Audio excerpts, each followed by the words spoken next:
Well, good afternoon, everyone. Just as we're waiting for everybody to join us, let me give everybody a welcome. Thank you for joining us this afternoon. And while we are waiting for folk to join us, let me just give a big thank you to TTG and to Visit Florida for what has been a really excellent week this week. So thank you to you guys. I'm Kevin Brett, and I'm representing the Daytona Beach Area CVB, and I'm going to be taking you through pretty much a high-speed presentation for the next 10 minutes on all that the destination has to offer. Hopefully, we'll have a little bit of time at the end to answer any questions that you may have. But don't forget to visit our little booth as well, our Daytona Beach room, where there's lots of information there waiting for you. So Daytona Beach. Daytona Beach is located on Florida's east coast. It's just 1 hour from Orlando, offering travelers wide open spaces, wide open fun, both of which are going to be really key ingredients for travel to Florida in a post-COVID world. From an endless number of activities to maybe calm, quiet days, sunbathing, enjoying the beach, visitors find just what they're looking for in a Florida vacation along the 23 miles of wide open beach. We've invested over $2 billion in the area in the past 5 years. We now have more hotels, more attractions, more dining, and more shopping options than ever before. So now really is the perfect time to visit or revisit all that Daytona Beach has to offer. As I mentioned, and you'll see here on the map, Daytona Beach is an easy 1 hour drive from Orlando's theme parks and resort area. It's one of the nearest beach destinations to Orlando, making it an ideal day trip and, of course, twin center destination for UK and Irish travelers. Our beaches are beautiful. They're safe, they're clean, and they're wide open, offering 23 miles of family fun on white sand. The whole appeal of Daytona is family-friendly beach fun. We've invested $2 billion in the area, as I mentioned, which has included new and renovated hotels, a reimagining of the Daytona's boardwalk along the beachfront, a $400 million investment and upgrade to the Daytona International Speedway, and the opening of One Daytona, which is the area's premier retail, dining, and entertainment district. Starting with hotels, we have some new stunning accommodations and renovations to tell you about. Daytona boasts nearly 200 accommodations and 12,000 rooms for all lifestyles and all budgets, ranging from 4-star resorts to B&Bs, campgrounds, vacation homes, and really everything in between. This year, in 2021, we're opening the new 450-room Daytona Grande, which is a new luxury oceanfront resort, and the full opening is planned for later this year. Other recent upscale arrivals include the 200-room Hard Rock Hotel Daytona Beach. It's a 4-star luxury oceanfront resort. In fact, it's the only oceanfront Hard Rock hotel in the United States. It's very hard rock in the detail, with live music, cocktail bars, and all else that you'd expect from a hard rock property. Equally exciting, we have 2 more properties which have now broken ground, which will be opening in the future, and there's so much more to offer accommodation-wise in the Daytona Beach area. I mentioned about the wide open fun, and Daytona has it all, from hiking, biking, parks, golf courses, and many, many other outdoor activities. Daytona Beach offers plenty of adventure that you won't find at any other beach destination. Of course, for the British and the Irish market, a family favourite is always a water park. Daytona's Lagoon, the Daytona Lagoon Premier Water Park is located just north of the pier.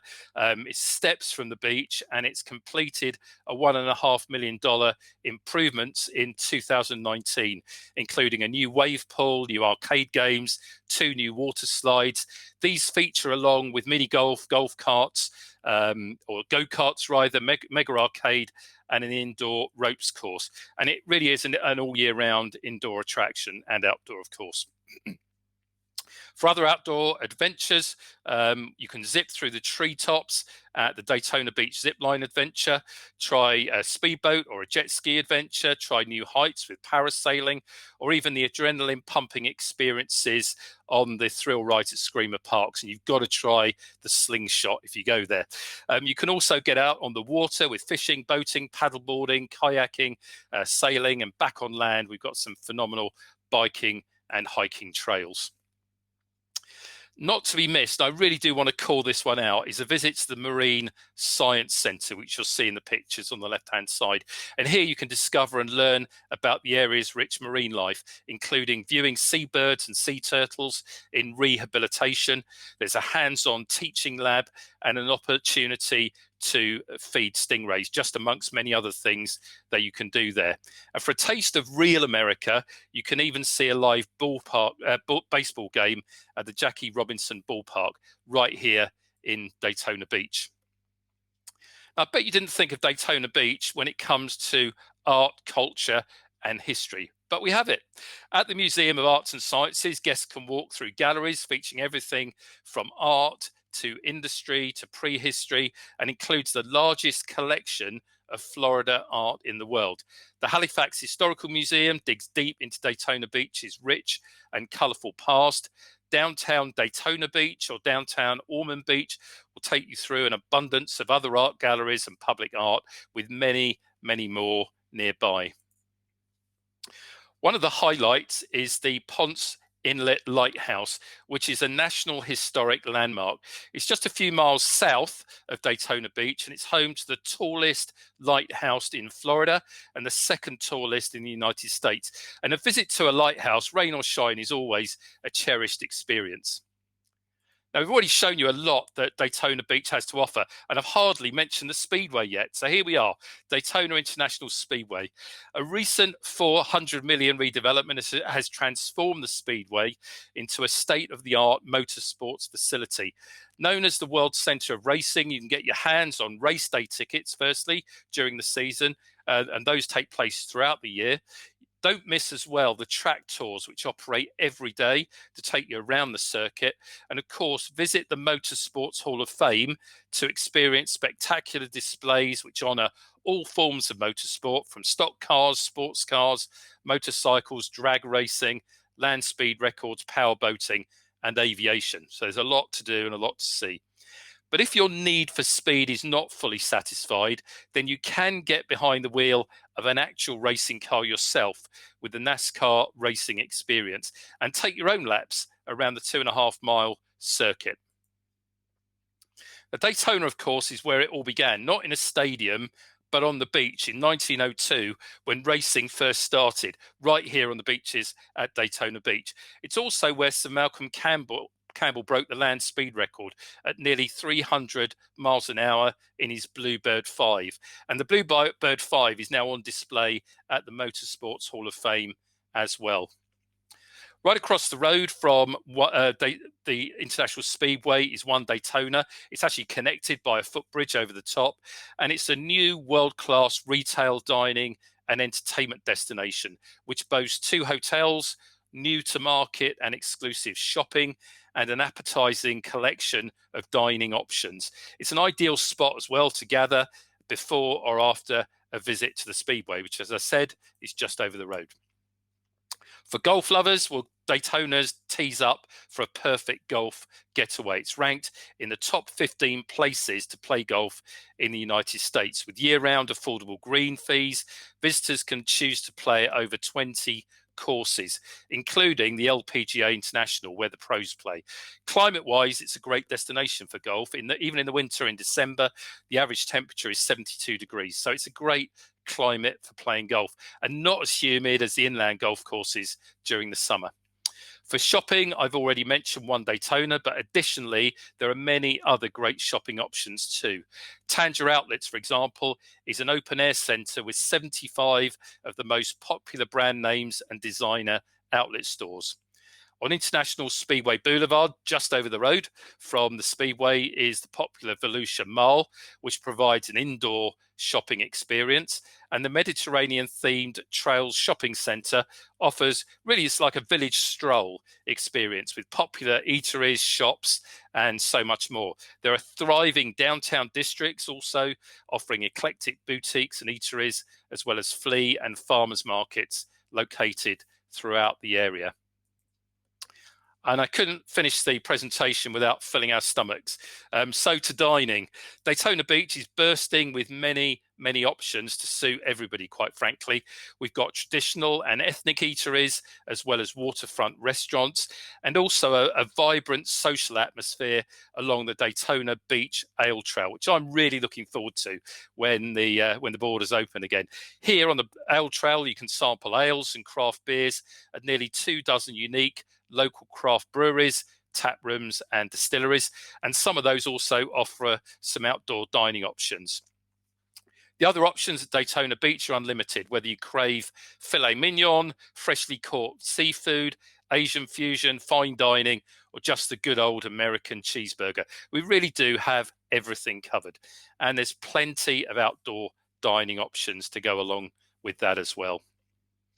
So that's a very fast, furious little presentation to take you through Daytona Beach. I hope that's helpful, and we look forward to receiving your guests as soon as the Florida destination opens up once again to the Irish and the UK markets. As I mentioned at the beginning, access to our online resources, destination guide videos, etc., can be found in the files section in the Daytona Beach room, or just message me or email me directly. Thank you once again. Back to you, Maddie. Great. Thanks very much, Kevin. Whistle stop tour of Daytona Beach there. We've got just about a few minutes now for questions. So if anyone does have any queries for Kevin, please type them into the chat box. Sarah has asked one question for you, Kevin. Is there a best time of year to see the races? Well, the races actually take place all year. I guess the big one is the Daytona 500, but there are a number of other races going on. The key times for racing is in the new year, so it's any time between November through to June. But there are various other events. The stadium actually isn't just open for racing. We have various entertainment events going on at the stadium as well throughout the year. So there's no best time. It's a great climate year round, and in terms of the big races, they tend to take place earlier on in the year. As I say, the Daytona 500 is the big ticket. Okay, thanks. A couple of things I was wondering while watching the presentation actually was at the water park, is there an age limit on children who can enter?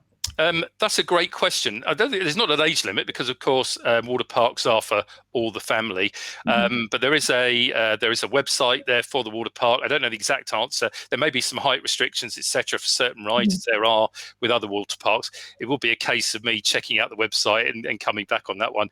But any of you guys can also check out the Premier Water Park website as well for an answer on that. There will be maybe some rides that are age limited, but it is a family destination. Great. And the Ponce Inlet Lighthouse, are you able to go up it, go to the top? Yeah, and absolutely. Is there an entrance fee? There is an entrance fee. The entrance fee, actually, off the top of my head, I can't remember the exact amount. The rest of my team will probably remind me. It's $7 or $8, and yes, you can get into the Ponce Inlet Lighthouse. And also, I mean, a great day out down there. It's just a few miles south from Daytona Beach. The Marine Science Centre is based down in Ponce Inlet as well. That's great. And one of my favourite restaurants is right on the waterway as well. It's more sort of a tiki bar. The fish grouper sandwiches are brilliant. So that little area alone is worth a day's visit, I can assure you. But yes to the Ponce Inlet, yes to the Marine Science Centre. Marine Science Centre is about $5 admission, and then it's obviously cheaper for children.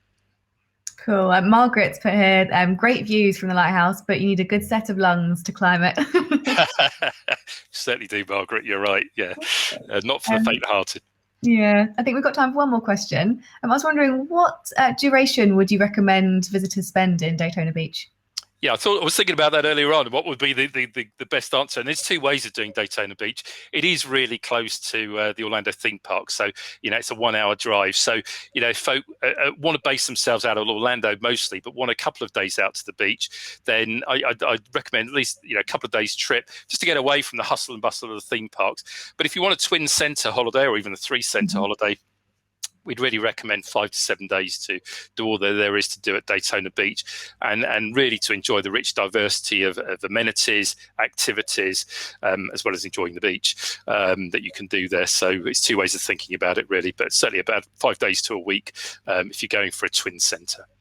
Okay, great. Thanks very much, Kevin.